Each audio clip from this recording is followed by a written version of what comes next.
ito nga pala yung ating GoPro Hero 5 Black. Nabili natin siya ng second hand. So ang owner niya dati, salamat nga pala dun sa kaibigan natin, no, si Boss Nelson Estacio. So sa kanya ko nabili ito, GoPro Hero 5. Ayan.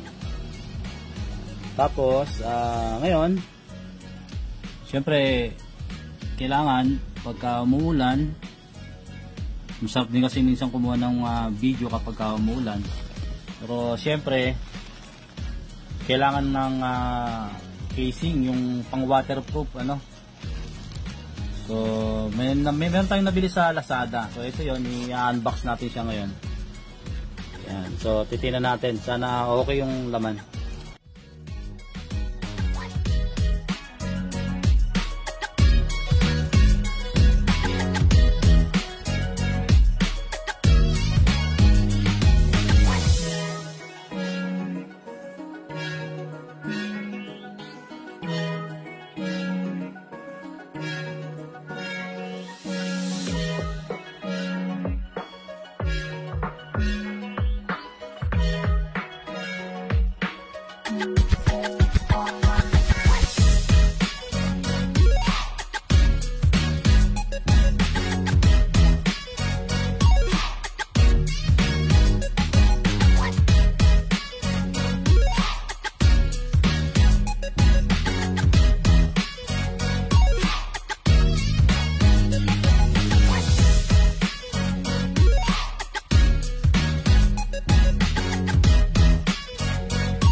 Okay.